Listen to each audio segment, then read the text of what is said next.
और दिल्ली के Lal Qila metro station के पास सोमवार शाम को चलती कार में हुए धमाके में अब तक 12 लोगों की मौत हो गई है। इस घटना के बाद मध्य प्रदेश में हाई अलर्ट जारी किया गया है। दिल्ली पुलिस की स्पेशल सेल ने इससे पहले 8 सितंबर को राजगढ़ जिले के ब्याबरा से कामरान और 18 अक्टूबर 2025 को भोपाल से अदनान खान को गिरफ्तार किया था। दोनों आतंकी दिल्ली में धमाका करने की तैयारी में थे। इन्हें आईएसआईएस हैंडलर्स ने धार्मिक कट्टरपंथ के नाम पर नौजवान को भर्ती करने की जिम्मेदारी मिली थी। ये रिपोर्ट देखिए। मध्य प्रदेश की राजधानी भोपाल को शांति का टापू माना जाता है, लेकिन अब ये आतंकियों पनाहगाह बनती जा रही है। पिछले 3 साल में शहर से सीरिया से लेकर बांग्लादेश तक के कई संदिग्ध आतंकी गिरफ्तार किए जा चुके हैं, जो देश विरोधी ताकतों के साथ मिलकर साजिश रच रहे थे। दिल्ली की स्पेशल सेल ने भोपाल से जिस आतंकी को पकड़ा था, उसे उत्तर प्रदेश की एटीएस ने साल 2023 में पकड़ा था। उस पर समुदायों में वैमनस्यता फैलाने, धार्मिक संभावनाएं आहत करने, धमकी और आईटी एक्ट की धाराओं के अलावा यूएपीए धाराओं में मामला दर्ज कर उसे जेल भेज दिया गया था। लेकिन गिरफ्तारी के 1.25 महीने बाद 26 सितंबर 2024 को उसे जमानत मिल गई। उसके बाद फिर से वह आतंकी संगठनों से जुड़ गया। देश की राजधानी दिल्ली को दहलाने वाले बम ब्लास्ट के बाद आतंकियों के तार मध्य प्रदेश की राजधानी भोपाल से भी जुड़ रहे हैं। यानी कि ये कहा जा सकता है कि जिस आतंकी को दिल्ली की स्पेशल सेल ने गिरफ्तार किया था, उसको दीपावली के एक दिन पहले गिरफ्तार किया था। अब सवाल खड़े हो रहे हैं कि मध्य प्रदेश की जो जांच एजेंसी है एटीएस, उस पर और उसके साथ जो एनआईए, कई जांच एजेंसियों पर सवाल खड़े हो रहे हैं। चूंकि साल 2023 में उत्तर प्रदेश एटीएस ने दिल्ली की स्पेशल सेल ने जिस आतंकी अदनान को गिरफ्तार किया था, उसको साल 2023 में उत्तर प्रदेश एटीएस ने गिरफ्तार किया था। उस पर देशद्रोह की धारा, यूएपीए की धाराओं के तहत उस पर मुकदमा दर्ज किया गया था, लेकिन उसको जमानत मिल गई और उसके बाद फिर वो आईएसआई मॉड्यूल आतंकी संगठन से जुड़ गया। लेकिन सवाल यहाँ खड़ा होता है कि जब उसको जमानत मिली, देशद्रोह का मुकदमा दर्ज हुआ, तो जो मध्य प्रदेश की जांच एजेंसी है वो क्या नींद में सोई हुई थी। दूसरा एक और एंगल निकल कर सामने आया है कि जो बम ब्लास्ट हुआ है दिल्ली में, उसकी कड़ियाँ इंदौर के मऊ से जुड़ रही हैं, जहां पर एक जावद नाम का जो युवक था, वो साल 2000 करीब 25 साल पहले इंदौर को छोड़कर चला गया, लेकिन उसके तार जो दिल्ली में बम ब्लास्ट हुआ है उससे लेकर जुड़ रहे हैं। दूसरा, मध्य प्रदेश के भोपाल को शांति का टापू कहा जाता है।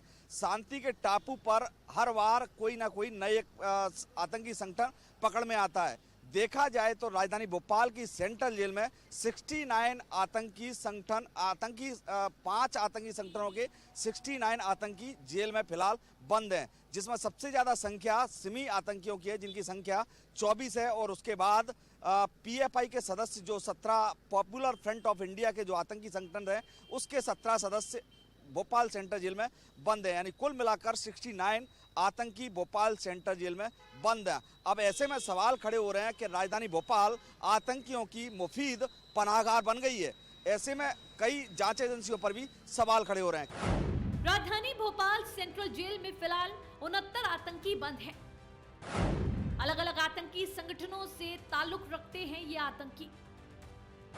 Student Islamic movement of India Simi के 24 आतंकी, popular front of India PFI के 20 आतंकी, हिजब उत तहरीर हट के 17 आतंकी बंद, जेएमबी के 4 और Islamic state of Iraq and Syria ISIS के 4 आतंकी बंद हैं। इस जेल में हाई सिक्योरिटी सेल की क्षमता 58 है। वर्तमान में 69 आतंकियों को रखा गया है। सिमी के बाद अन्य प्रतिबंधित संगठनों ने भी यहां अपने नेटवर्क फैलाए।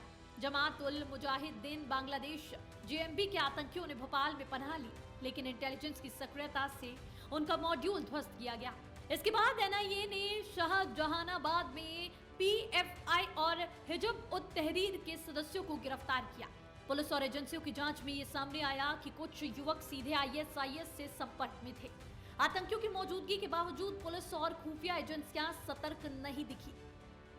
सबसे बड़ी विफलता ये रही कि शहर में किराएदारों का सत्यापन ठीक से नहीं हुआ। इसी कमी का फायदा आतंकियों ने उठाया और घनी बस्तियों में पनाह ले ली। भोपाल और मध्य प्रदेश हमेशा से ही सुरक्षा और शांति को लेके काफ़ी संवेदनशील यहाँ रहा है। प्रशासन और पुलिस स्तर पर और हमारे जो स्थानीय स्तर पर जो सूचना एकत्रित करने के लिए अलग अलग शाखाएं बनी हुई हैं, उनका और देश के अन्य एजेंसीज के साथ में लगातार समन्वय रखकर यहाँ जो भी चैलेंजेस आए हैं या जो ऐसी घटना करने को लेके कहीं भी सूचनाएं प्राप्त हुई हैं जिसकी तैयारी की जा रही है या उसको लेके लोगों को बहकाया जा रहा है, उस पर सख्त कार्रवाइयाँ की गई हैं। और अभी भी जो भोपाल में ऑपरेशन किया गया है वो दिल्ली पुलिस से प्राप्त सूचना के आधार पर मध्य प्रदेश पुलिस और दिल्ली पुलिस के द्वारा संयुक्त रूप से इसमें कार्रवाइयाँ की गई हैं और आने वाले समय पर भी सूचनाओं के आधार पर सख्त कार्रवाइयाँ की जाएंगी। दिल्ली में ब्लास्ट के बाद मध्य प्रदेश में भी अलर्ट है। भोपाल, इंदौर, उज्जैन, ग्वालियर और जबलपुर समेत कई शहरों में पुलिस विशेष चेकिंग अभियान चला रही है। लेकिन सवाल आतंकियों के लिए भोपाल या मध्य प्रदेश मुफीद क्यों बन रहा है? जांच एजेंसियों को इनकी भनक क्यों नहीं लगती? जबकि ISIS मॉड्यूल के जिस आतंकी को यूपी ATS ने साल 2023 में गिरफ्तार किया, अब फिर से दिल्ली स्पेशल सेल ने पकड़ा, तो MP की जांच एजेंसियों पर सवाल खड़े हो रहे हैं कि उस पर निगाह क्यों नहीं रखी गई। Bureau chief, Madhya Pradesh.